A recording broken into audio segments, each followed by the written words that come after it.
This is Main Street with Gary Allen.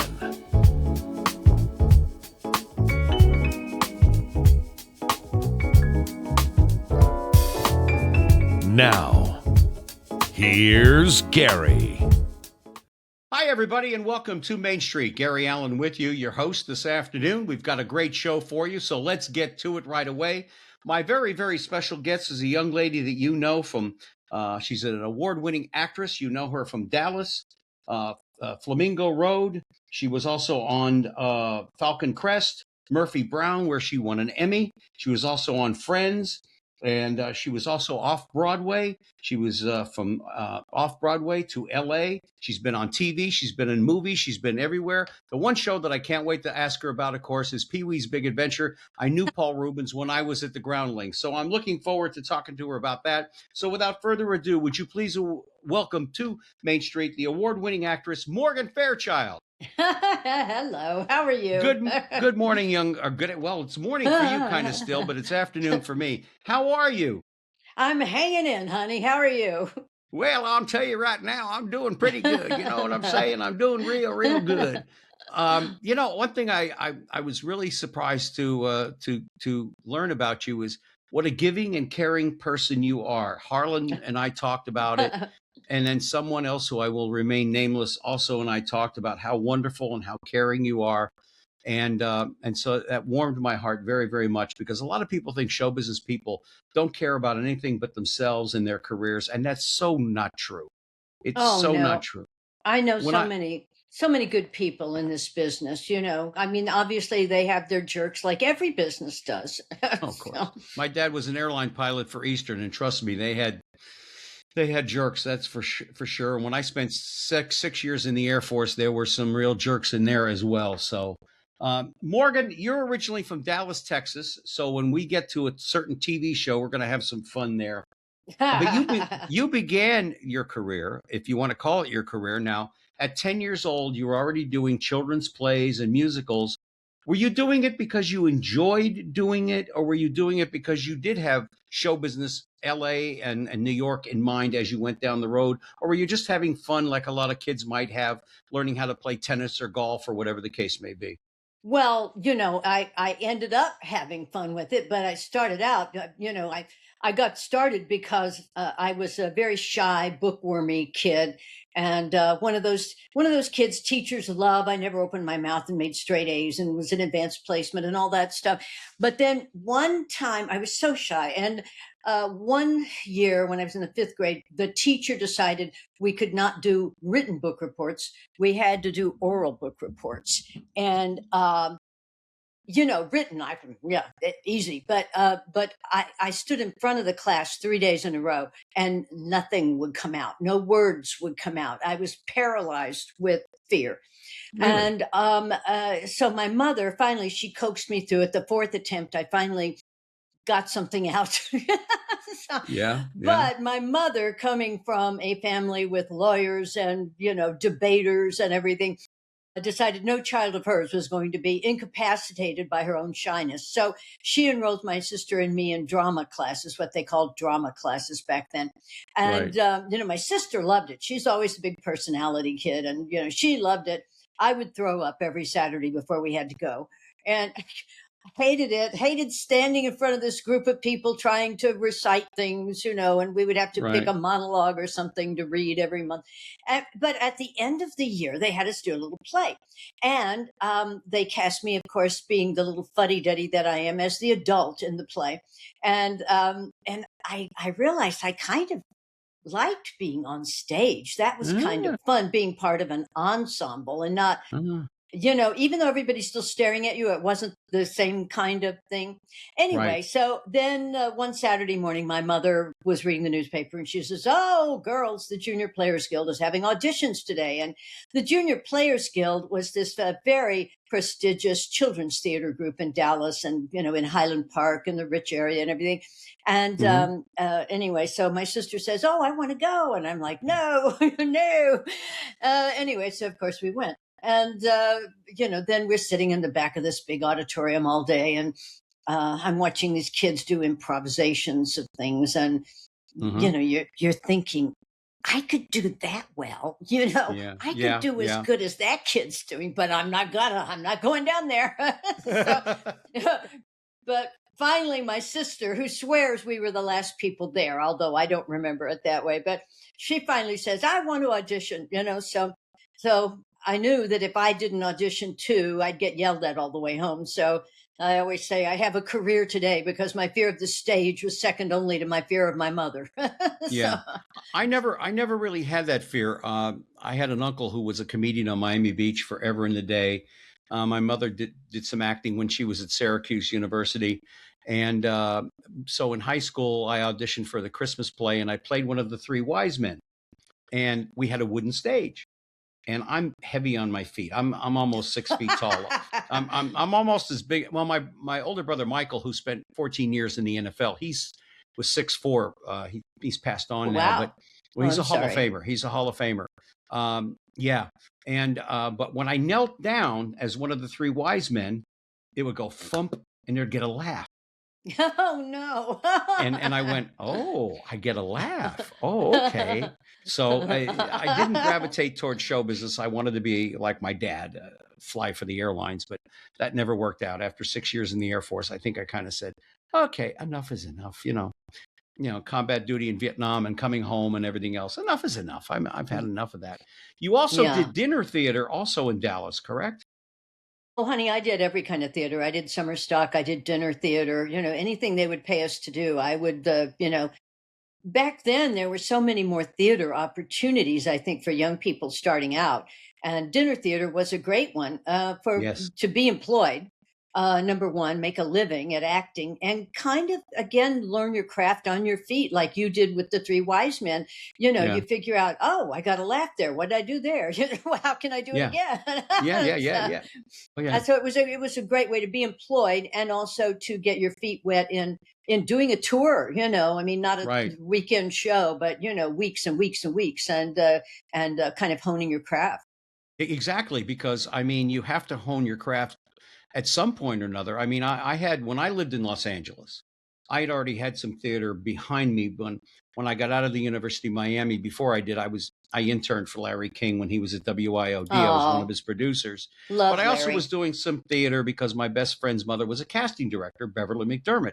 So I would get into Tony Rome movies and whatever was going on in Miami Beach because I grew up in South Florida, and and I started to learn my craft too as an actor, although that wasn't what I wanted to be. I mean, no way. Although that's what I ended up doing when I got to Los Angeles. But yeah, it's a great proving ground, and a lot of young kids today who are on the soap operas. Because I had some friends of mine that were on The Young and the Restless, and of course you're now on The Bold and the Beautiful. Tell Don DeMond I'm really still mad at him for being so good looking. I really am. I met him once many, many years ago through Dick Clark. And I told him then, I said, "You're way too handsome. Would you please get lost? You're making me look ugly." I'll tell him And that.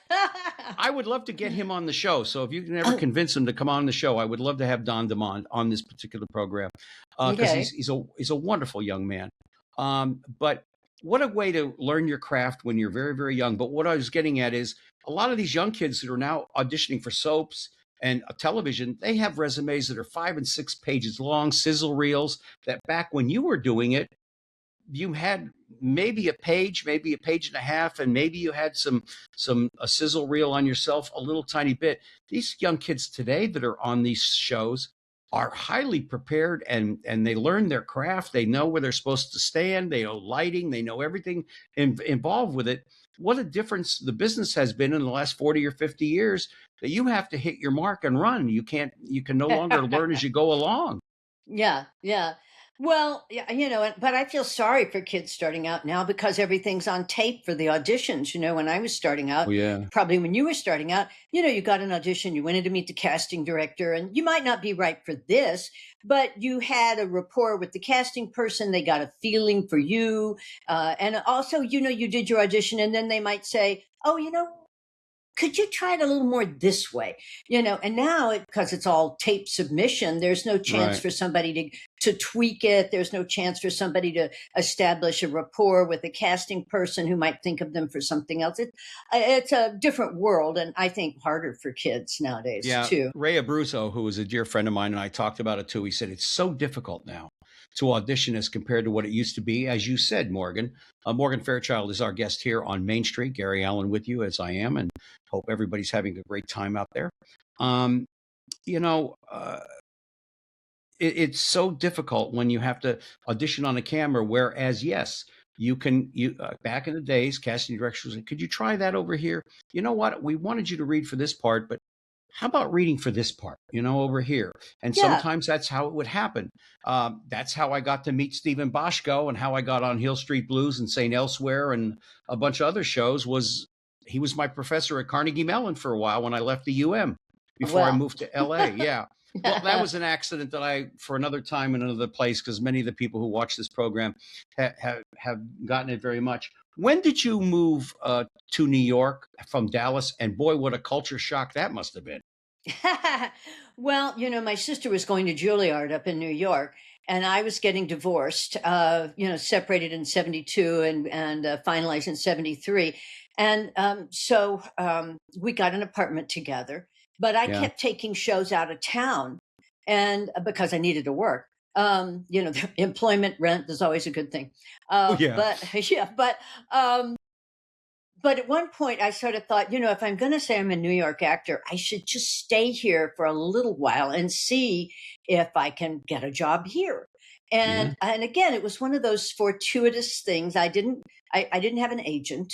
I couldn't get an agent. I didn't have the right look. Everybody told me I was too classic, What? too porcelain, too elegant, too classic, and this is You are that's not probably what. you are probably one of the most beautiful women I have ever laid eyes on, because I was in a room with you once. You were far across the room, and your beauty just shined. There was only Oh, one other woman who can compete with you anywhere, and that's Priscilla Presley. Her face is like that of a flower. It's just oh, so beautiful. Priscilla's gorgeous, Yes, and such and a you sweet are lady. you are so beautiful. I don't. Yet people are crazy, man. They're just. Well, I I guess didn't have the drugs are right prevalent. look. They kept saying, well, we want real people. And finally, I said to one casting person, what do I have to do? Break my nose to get an audition here? It's like, we want real people. You don't look real. So, because that was the 70s, it was a very different Yeah. time. It was like the Easy Rider thing had come in. And, Yeah. anyway, so one day, when I was in Dallas, I had picked up extra money doing some modeling and doing commercials. And so I thought, well, I'll see. I'm too short to be a real model, but I could do hand and makeup and foot, and, just like um, hair products. I could do that. I could do beauty products. And so I got an appointment at Eileen Ford. So I'm sitting out there, which for younger people may not know, but I mean, this was the big model agency of the time. Yes, it was. Yes, And it was. so I'm sitting out in the lobby waiting with trepidation to meet Miss Ford. And this lovely gentleman walks through the lobby and goes to his office, kind of a very elegant European looking guy with a little silver touch at the temples. And he came back out of his office and he said, who are you and what are you doing here? And I told him who I was and, actress and meet Miss Ford. And he said, oh, well, while you're waiting for her, come into my office. So I went in there and it was Gene Barakat, and he, lovely man. And he said, so you're an actress? And I said, yes. And he says, well, we're trying very hard to get into these commercials. We have a lot of beautiful girls, but we don't have many who can talk. You're an actress. You can talk. And I said, yes. And he said, can I send you out for commercials? So I said, sure, So after a little bit, a few weeks, he called up and he said, okay, here's this other area we're trying to break into. It's the daytime soap operas. Yes. And you're our only one who can talk. So I'm going to send you for this audition. And it's like a 3-day part. And, would really help the agency if we could get established in this area. So I go over, I don't get the part. They called back 2 days later. And this is what I'm talking about, getting in the room. I didn't get that part. For 3 days, they called back and said, we have a new girl we hired as a regular. She's been here 6 weeks, not working out. We want to give Morgan that part. So suddenly I'm a regular on Search for Tomorrow. Yeah. because I got into a casting office and got to read, and they got a feeling for me. And so suddenly I'm on Search for Tomorrow with still no agent, no acting agent, and trying to find my way in New York and trying to get somebody to pay attention to me. And you originated this role, did you not? Well, no, I replaced a girl who had just been had been at it and didn't work out. Didn't work out, which can happen. Back in those days, if I remember correctly, because my grandmother used to watch soap operas all the time, they were generally what? Most of them were done in New York. I mean, Hmm. if not all of them. And they were only most of them, what, about a half hour, I think. Yeah, If most of I- them were half hour then, and most were still in New York. Around that time is when Young and the Restless and a couple of the LA based ones got started, and they were kind of the new kid in town. Yeah, yeah, yeah. And but yeah, most of it was done in New York. Peter Bergman, who I knew briefly, he wouldn't remember me now, but I knew him briefly. And I said to him once, he came to the Improv. He was there to see Billy Crystal perform, and I talked to him for a few minutes. I said, I would love to do one line on a soap opera, just one line. And he said, I'll see what I can do. I never heard from him again, obviously. I mean, you can only do what you can do. I don't have a soap opera face. I'm not a pretty person. When you look, Morgan, when you look like Jay Leno, what are you supposed to do? You know what I'm saying? Jay and I would often sit together at the Improv and say, well, neither one of us are going to be on soap. So, we might as well make comedy our life. Um, what was that like, though, when you got on a soap? I mean, it's a different world then than it is today for people who are unaware of it. You're on The Bold and the Beautiful now, but what was it like for you then? Did you work every day, 2 days a week, 3 days a week, or what was it like? Well, it always depended on your storyline. I was very lucky because they hired me to be the new bitch in town. And, Susan Lucci and I were sort of the early bitch goddesses of daytime. And so I had a lot of storyline. And so it was like just about every day at that point. And back then, you kind Yeah. of taped the show like it was a play.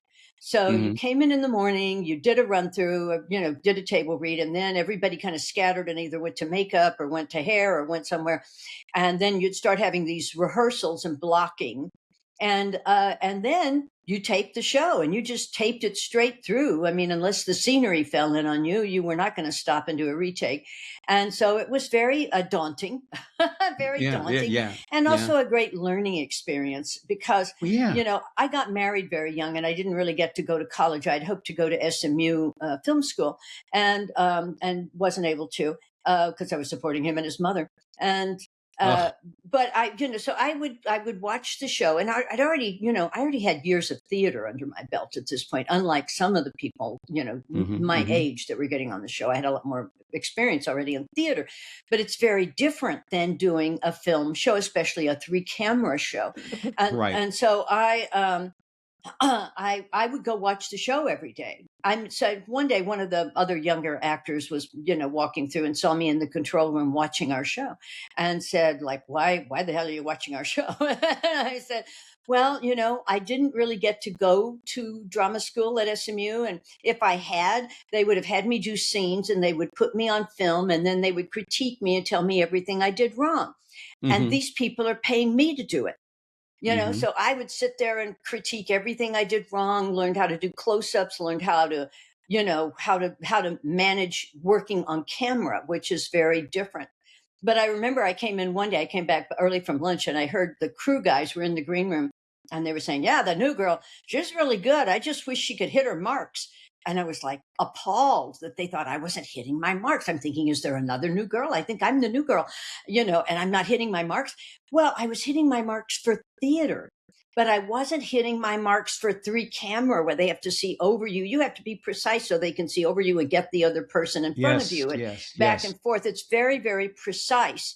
And so you have to do that. I remember years later when I was working on a show with a young actor who kept kind of wandering off, and acting, very much Acting, acting. yes, Yes, acting. acting. And finally I said, you're going to hand me the scene here if you keep wandering off. He says, well, I have to feel it. I'm acting. And I said, honey, here's the thing. It's a, Please. it's a Uh, camera. Okay. It's on camera. So if you're over here Mhm.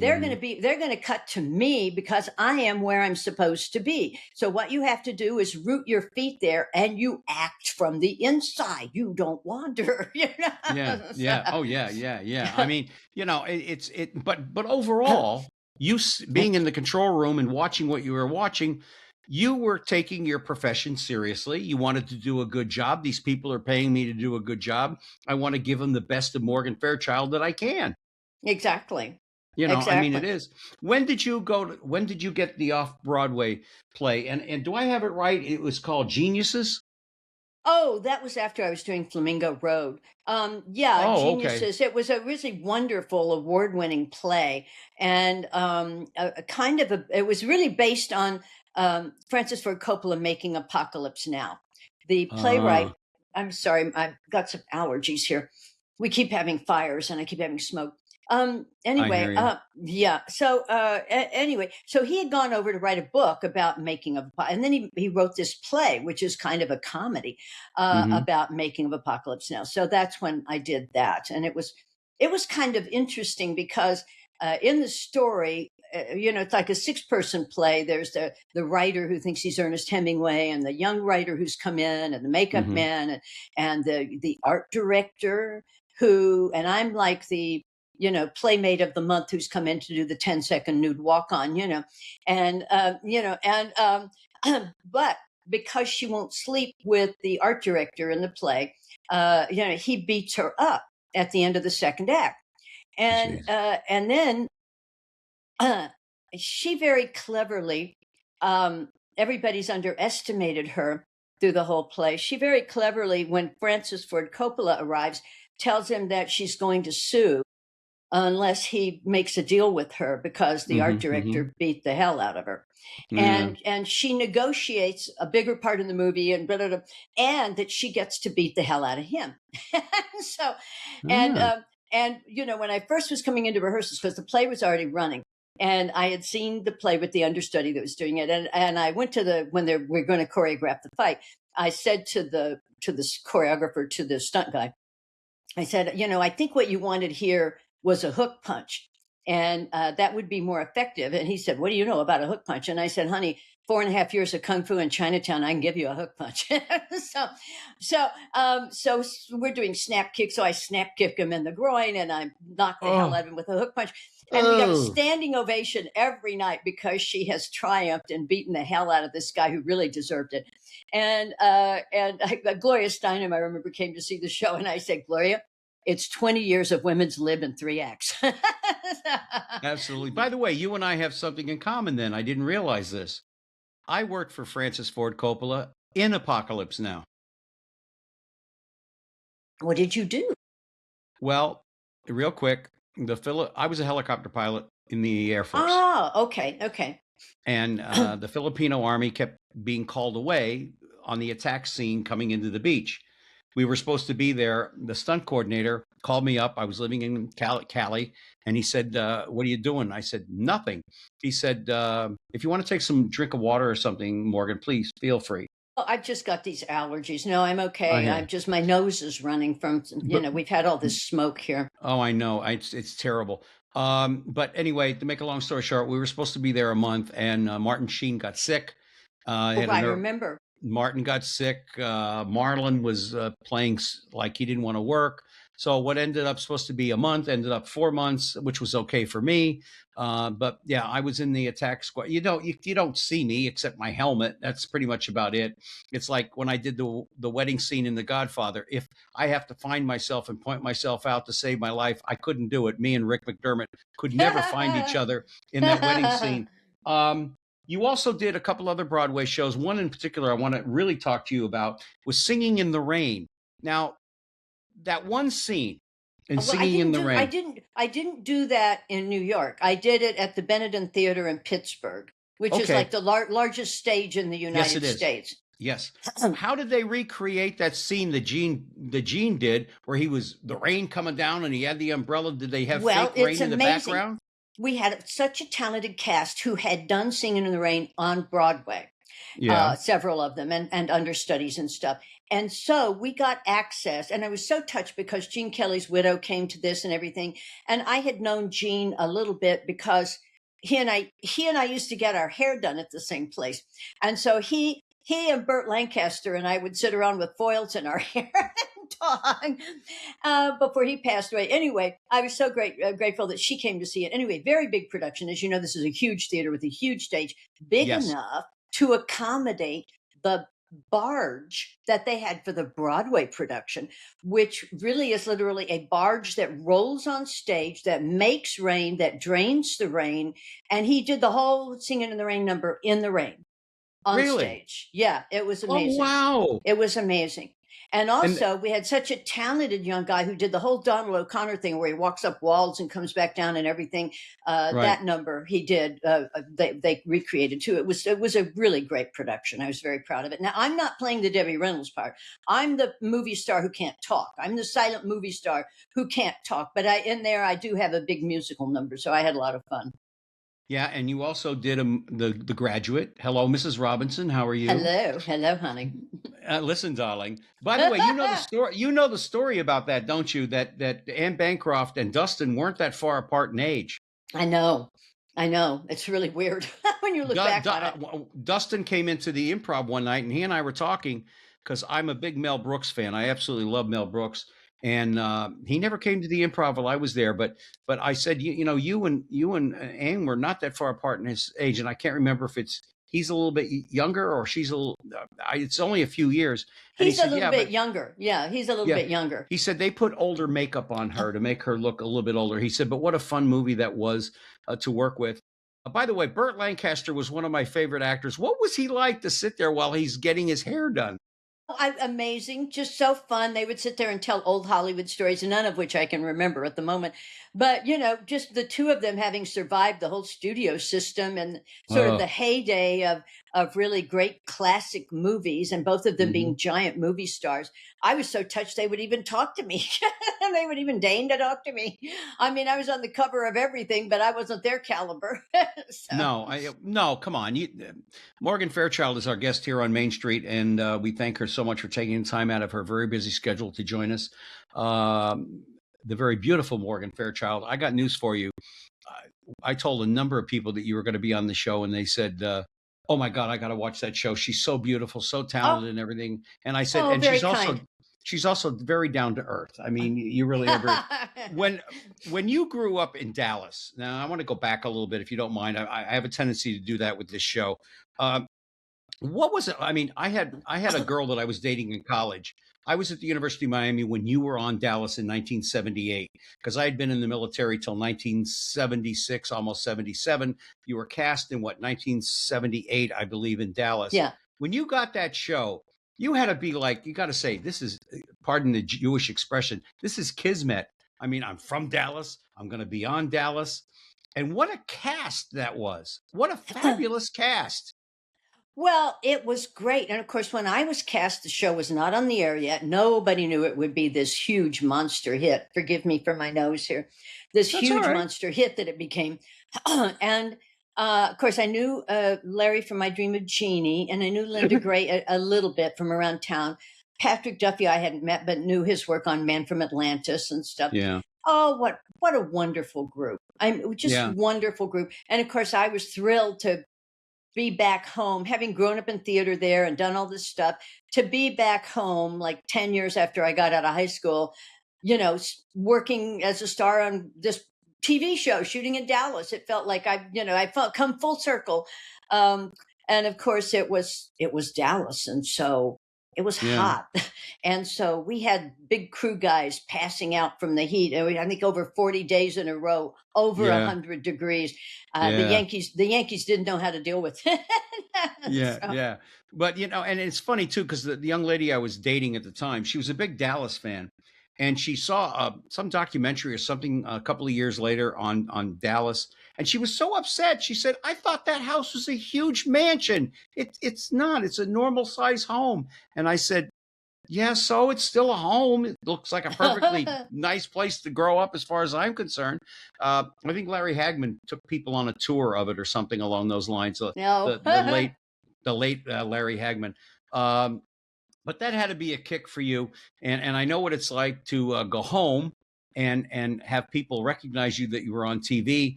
I had a girl who wouldn't give me the time of day in high school. She was the head cheerleader. All of a sudden, I walk into a restaurant with my mom and dad and a couple of my siblings to have a Chinese food, and she's the hostess. And she hands me a note. She said, "If you're in town long enough, I'd love to go out with you." And I said, "Do you see this ring on his finger? It means something to me. I don't know about you, but it means something." I married. I met my wife at the Improv. She was heckling from the audience, Oh, and she was Jay Leno. heckling. She was heckling. Yeah, Gracie was a genius in marketing. She really was. God rest her soul. She's no longer with us now. Oh, I'm Uh, sorry. no. I mean, she passed. We were divorced by the time she passed on. But she was a genius. And but Jay Leno and I often will say to each other, we both met our wives pretty much the same way. My wife Mavis was heckling me, and Gracie was heckling you. But I only think Grace married me because she only wanted to be called Gracie Allen. So I think that's the main reason. When you get a role like that in Dallas, or any role that you are originating, as we discussed briefly earlier, do they give you some latitude in the growth and development of the character? Well, I wasn't around that long to get to grow. By the time they came back around wanting to bring Jenna back, I was doing a bunch of other things, and then they got Priscilla. Mm-hmm. Because in the meantime, I'd gotten Flamingo Road and Falcon Crest. I'd done other things, and so now I was instead of the little kid, I was I was a star in my own right, and had other production deals that I was working on and stuff. So I didn't really get a chance to make her grow, Mm-hmm. as it were. But Mm-hmm.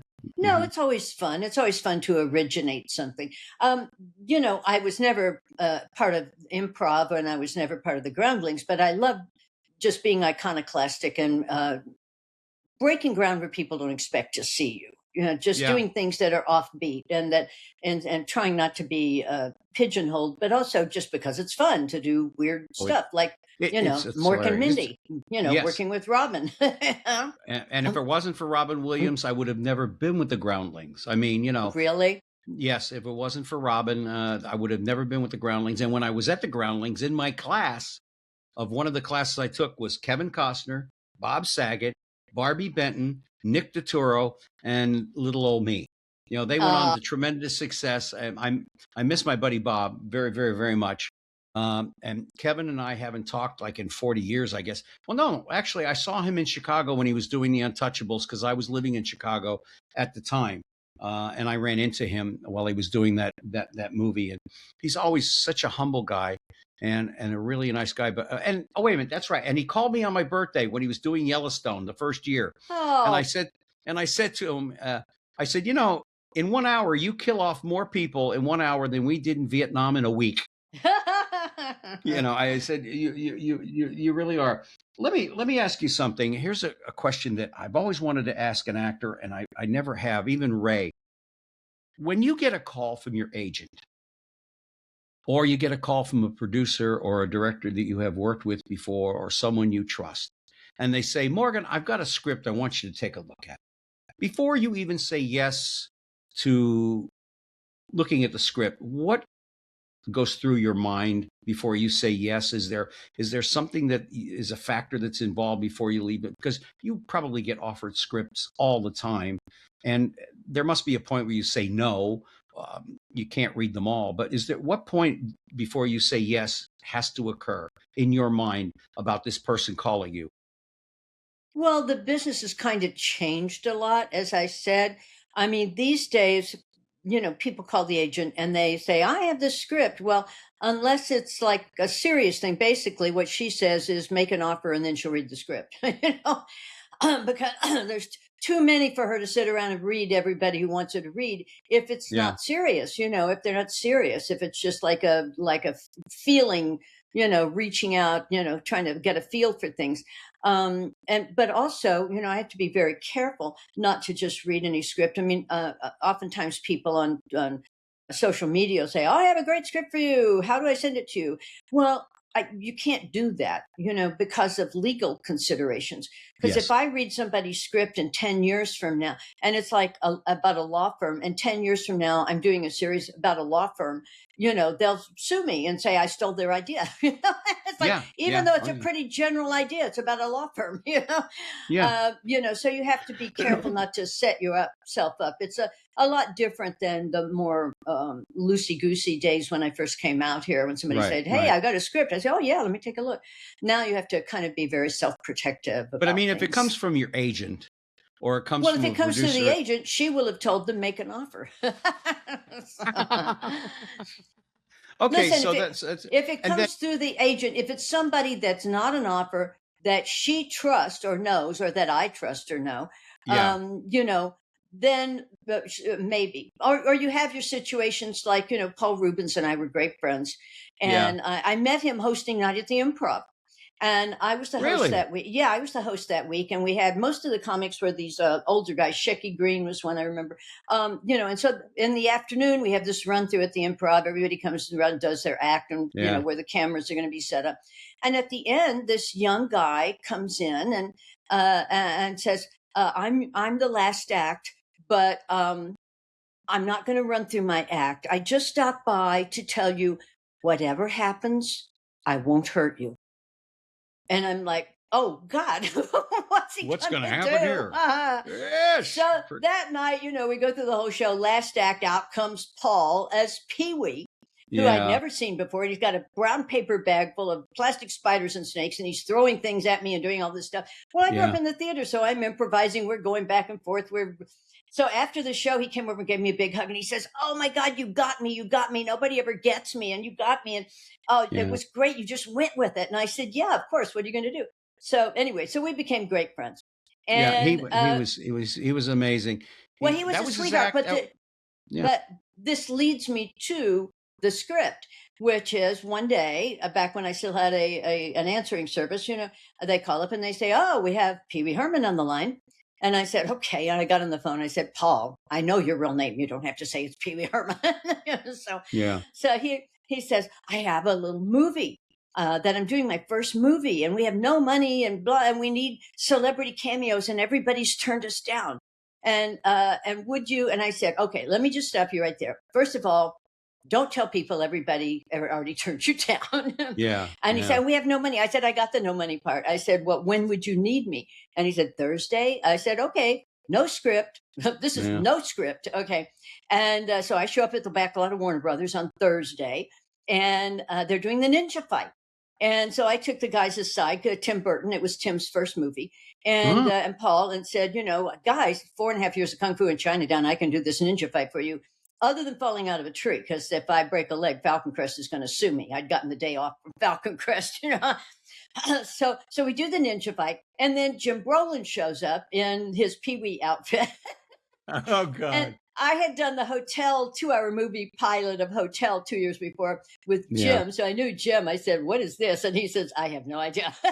so, so then they put us together and said, "Well, just look at each other and say, 'I know you are, but what am I?'" And we're like, "What does it mean? We have no script. We have no sides. We don't know what we're doing. We're just winging it." They said, "It doesn't matter. It'll be funny and in the context. You just say, 'I know you are, but what am I?'" So we do that, and they said, "Okay, thank you, goodbye." And I looked at Jim in his Pee Wee outfit. I said, "Hey, do you have to go back to work today?" And he said, "No, I got the day off." I said, "Me too. You want to do more?"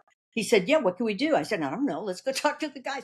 So we go over and get Tim and Paul and say, "Hey, guys, you got us for the day. Would you like to do something else?" And they said, what can we do? We have no money. We borrowed the back lot. This is our only set, is this wooded area in the back lot that we're allowed to Right. shoot on. What could we do? Jim says, "Let me make a phone call." So he calls Aaron Spelling, and they are not shooting on the hotel lobby set that day, the series Hotel that Jim is the star of. And Aaron loaned us the lobby set for the hotel. So now Wow, we have a nice. set. Now we have a set, and we so I become a spy, and Jim is a big game hunter, and Paul is a bellhop, and we have paging Mr. Herman, and that is all totally improvised because the blonde bitch said, "Hey, you want to do more? What can we do?" So, The funny thing is about the groundlings, and I come from stand-up comedy background, is that you learn to work with an ensemble. You will learn to work with a group, and that was so wonderful for me. And in reality, it has helped me in my talk shows. Because you got to be able to think quick on your feet here. Yeah. I mean, I've had a few guests over the years that have been like one word answer or one sentence answer, and you got to be Well, able to think on your feet. yeah, I have a podcast, and I know that feeling. Yeah, I mean, it depends on who you get, because not everybody is outgoing like I or you are, or other people. Some people are not, especially if you get athletes on. I mean, my brother was, I loved my brother very much. I miss him all much, but he did his talking on the field in pads. He didn't do Yeah. his talking other than that. And oh no, he's every once in a while, if you see a fan getting slugged on the field, they'll go, Oh. "Where's Mike Curtis when you need him?" That was my brother. He was famous, along with Mike Ditka, for slugging a fan that came on the field. Oh, I I didn't know mean, that. oh, Michael was considered one of the most. Joe Namath won't even mention his name because they played against each other in Super Bowl III. He'll always go, "That Mad Dog guy from Miami," and Joe will barely talk to me as it is, and we were friends for a very long time, until he realized who my brother was, and then he won't talk to me at all now. Now he won't talk to me at all. All right, so now you have the script, but what Well, makes no, you? we never had a script. Oh, okay, but No, no, okay, no. I'm getting talking back about to in now. general. Yeah. Now you have a script in front of you and you're reading the script and you're saying to yourself, "Oh, this is a nice part they want me for. But this other part over here has a little more meat on the bones. It's not as big as this other one, but it has a little more meat on the bones." Have you had that opportunity at all in your career to say, "I know you want me for this, but boy, I really like this part over here"? Well, I've tried. I've tried, but it kind of reminds me of like my first TV movie when I got out here. I'd been doing a bunch of episodic stuff, and I'd done I think a mini series, a TV movie. Anyway, this is my first TV movie, and it's a Hmm. horror film, and it's a rip off of the movie Carrie, which had come out Oh the year yeah. before with the telekinesis and all of that. And Kay Lenz, who was the queen of TV movies at that point, is playing the Carrie part. So the lead character is already taken. And Yes. then there's the sister of Carrie, because it's a college, set at a college, Hmm. who is torn between her love of her sister and wanting to be in the hot sorority. And then there's the hot sorority queen, who's a bad girl. And and the bad girl was kind of a bigger part, but I go in to read for Chuck Freeze, who was the king of TV movies at that point, and and he has me read for the bad girl. And so and this could happen then, it couldn't happen now. As soon as I finish reading, he says, "You got the part, honey." And I'm like, well, I really, nowadays you have Yeah. to go through all this corporate stuff, but back then he was a big Yeah. deal, producer could do that. So I'm saying, I'd really like to read for the sister, because I think she has more gray areas and torn between her sister and her ambition. And he said, "No, I want a brunette for that." And I said, "Well, I can wear a wig." And finally we go back and forth. And finally he just looks at me across the table and he says, "Honey, you haven't been here very long, have you?" And I said, "No, sir, I haven't."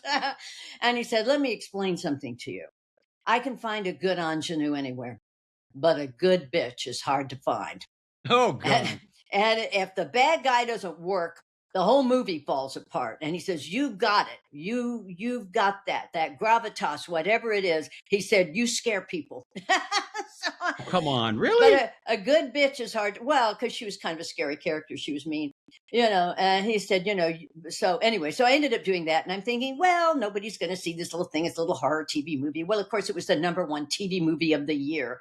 Everybody saw it, and it started me on playing bitches in Hollywood. Which is a So, question we're going to get to in a little bit, but talk about Flamingo Road. I mean, that was a very interesting cast, and you were on there. I believe, you were nominated for a Golden Globe for Best Actress, if I'm not mhm. incorrect. No, Um, that's right. what was it like? I mean, to be on that show? Well, it was great. I had worked for Lormar on Dallas, so I knew the company already.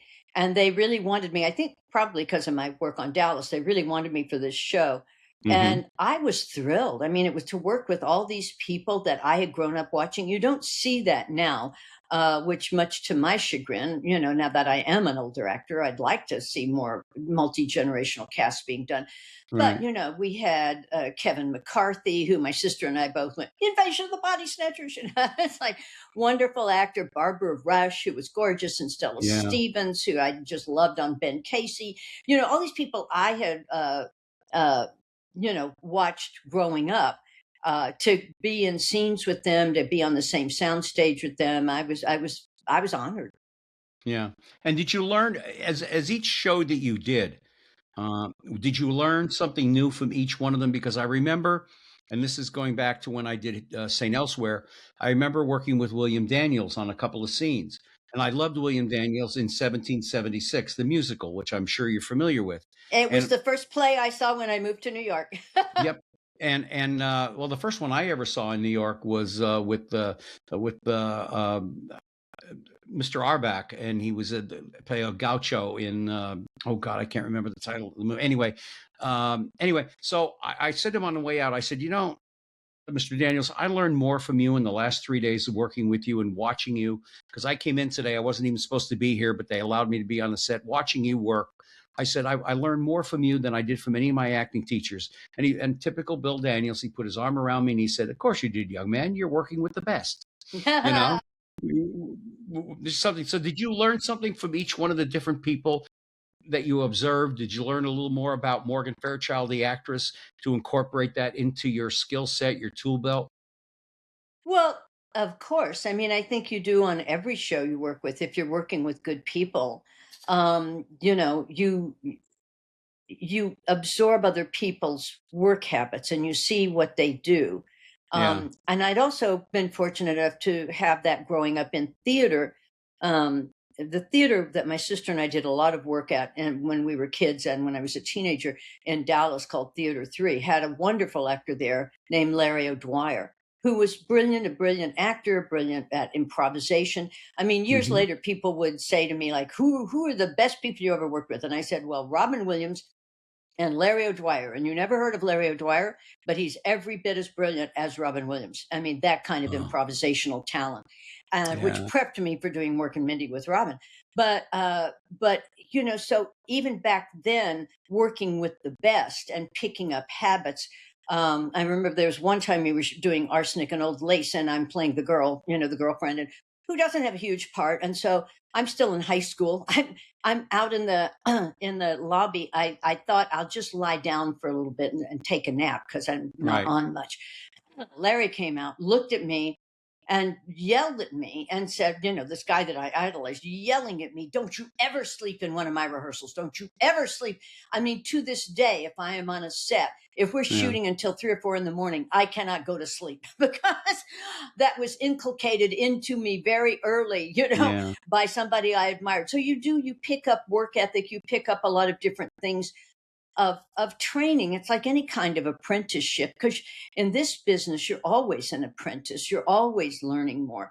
It's not like, well, maybe it is kind of like being a computer, so you always have to upgrade your skills. You're always upgrading, you're always learning new things, you're always trying new things. Yeah. You're always trying to find ways to be relevant, like even my sister and I have this podcast called Two Bitches from Texas, because I'm looking and trying to think, what can we do together, because we grew up in the theater together. Now she's in Dallas Yeah. and I'm in LA, and something we can do remotely together, and we have a great deal of fun with it. And but trying to find ways to move with the times. The last thing you want to do in this business is get set in stone. You Yes. always have to be moving, with the business and with the times, and Yes. and just finding ways to reach out to a new audience. That's the thing is, I always, because I started so young, I mean, for so many years, I was the youngest person on every set. Then one day you realize, oh, everybody's kind of my same age. And then one day you realize, hell, I'm the oldest person here. It's like, Yeah. it's Yeah. like, Yeah. what I hear you. happened here? I, But I hear it's, you. It but got it, that it's way. Yeah. Yeah. well, but I always had this approach that every 5 years you have to reintroduce yourself to a new audience that Yes, you doesn't do. know about Flamingo Road, doesn't know about Falcon Crest, doesn't know about any of the stuff you did. You have to reintroduce yourself to an audience, and that's why when they called and offered me Friends, I knew that show was geared to a Yeah. younger audience, and it wasn't a Yep. big hit yet. I mean, they hadn't been on that long. when they offered me to play Chandler's mom. And but it's one of those things. Cicely Tyson was a friend, and she said, "Oh, Morgan, you should turn that down. You're too young to be that guy's mother." And I said, "Well, you got to make that transition at some point, and this is geared at a new audience. That's what I'm looking at." And the show's really good. I said, the kids are really good individually, and they're very good as an ensemble, which is two different talents coming from the theater. And so I said yes. And then I remember that my first day on the set, Matthew Perry comes bounding over to me, and he says, "Oh, you won't remember me, but I used to hang out on the set of Falcon Crest and Flamingo Road with you when I was a kid with my dad." And I'm like, "Oh, who's your dad?" And he Yeah. says, "John Bennett Perry." Well, John, lovely actor. And he had a recurring part as a sheriff on Flamingo Road and Falcon Crest, both Laura Mar Hmm. shows. And so then I'm sitting there thinking, Jesus, I guess I am old enough to be this kid's mother. Yeah. He was We've hanging out got with me on those shows. we got about 5 minutes to go, about 5, 6 minutes to go, maybe 7 at the most. I want to get to Falcon Crest real quick, and then I have a very serious question to ask you. Um, Falcon Crest was an incredible cast. I looked at it and I went, "Oh my God, I didn't even realize Susan Sullivan, Cliff Robertson, what's his name? Oh God, David what? Selby, Robert Foxworth, Yes, so many. Cesar and Romero. Cesar Romero, and I remember what's his name? Oh, the guy from Australia, the actor. Oh, his name escapes me now. He was in Sunday in the Park, the movie with Jane Fonda. Um, uh, oh God, I'm going to remember about 2 hours from now. When it's not even important anymore. That had to be an experience and a half for you to be working with such wonderful people. Well, that it was. And again, it was one of these wonderful casts. Laura Marr was very good at putting together these casts. Dallas, Knots Landing, Falcon Crest, Flamingo Road.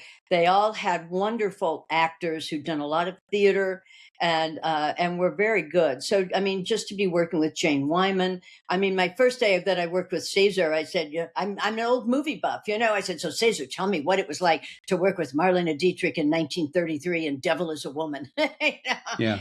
And Jane was a hoot. Jane was wonderful. I can do 10 minutes on Jane Wyman, but everybody was really good. I was working with Simon McCorkindale, was kind of my love interest, and David Selby and I had already worked Yeah. together on Yeah. Flamingo Road. Wonderful, wonderful cast. Hmm. Yeah. Um, I want to ask you a very serious question because I think this is important. This gets to the heart of who Morgan Fairchild is, I think, because you're a very charitable individual. You've given of yourself. You've testified before Senate committees on right to life and AIDS and many many other things. You were offered a role on Roseanne, Oh, yeah. and it was a Mm. groundbreaking role. How long did it take you to say yes to being Sandra Barnhart's girlfriend on Roseanne, or did it take you a day or two to say, "Let me think about this"? Because you have been, for being outspoken as you are, and you will continue to be so, and I would hope so. You have lost some roles over the years, I'm sure, as anybody who's outspoken. The Hollywood, they're either conservative or they're liberal, or one way or the other. They'll find a reason to not use you. But did it take you long to decide to do this role on Roseanne? Oh, about 2 seconds. Really? Yeah. Well, I read the script, and the first script, it's the whole show as I'm reading it is Sandra talking about her new girlfriend. And Hmm. then at the end of the show, she opens the door and the new girlfriend is standing there. And I thought it was hysterical if it was Morgan Fairchild, who nobody would expect to be standing there. No, I no. thought it was hysterical. And also because of all my AIDS work, I'm very conscious of the stigmatization of the gay community, all levels of gay and queer and lesbian and Yeah, everything in between. And right. I thought it was important for somebody with a name to stand up and stand for equal rights. Yes, Just that everybody has love interests, and this one just happens to be two girls. yes, So I was honored they asked me, and I thought, I knew I'd get some backlash for it, which I did. But I thought it was important. You can always get me to do a part if I think it's important. Like on Falcon Crest, they wanted to do the adult repercussions of incest. which had never been Yeah. done before at that time. That something Yeah. about Amelia had come out, which was a childhood thing, but the adult repercussions of incest had never been done. So I'm always looking for something that I think is important, a statement to make, something iconoclastic, something that hasn't been done before.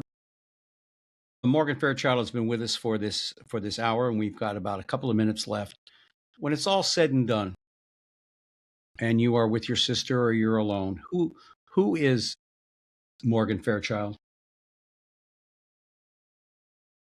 Well, since I was a little kid, I have always felt that we are all put on this earth to help each other get through it, Hmm. because I was a very shy kid, that people teased and called Fatsy Patsy and all this stuff. I was a very shy kid. I knew what it felt like to be hurt. I knew what it felt like to be teased and to be an outcast. I always felt God made a mistake putting me here on this plane, that I was too fragile for it. And I somehow managed to get through that and survive this long. But I always think that's what we're all here for, is to help each other Yeah, get yeah, through it, and to yeah. always see the pain in other people, to always see the goodness in other people, to always reach out and let people know that they're appreciated, They're whether it's loved. just just smiling at somebody in the grocery store, just giving somebody the parking place you thought was yours, just little ways to extend kindness every Yeah, day, the big it's ways a but also the little ways. it's a lot easier to be kind than it is to be mean, as far as I'm concerned, and I've always lived by that. It's kismet to me. It's being there for each other, and speaking of which, I want to thank you from the bottom of my heart for taking the time out of your very, very busy schedule, and thank the folks over at the Bold and the Beautiful, and for allowing you to do this. And I hope you'll come on again sometime. I truly do, and because there's so many other things I wanted to cover, but we didn't get a chance to do it. And I want to thank you again, Morgan Fairchild. She's been our guest here on Main Street, and I want to thank all of you out there for taking the time to join us here. Morgan Fairchild has been our guest. We'll be back next week with another fabulous guest. Until then, please take care of yourselves, take care of each other. God bless you, and be happy.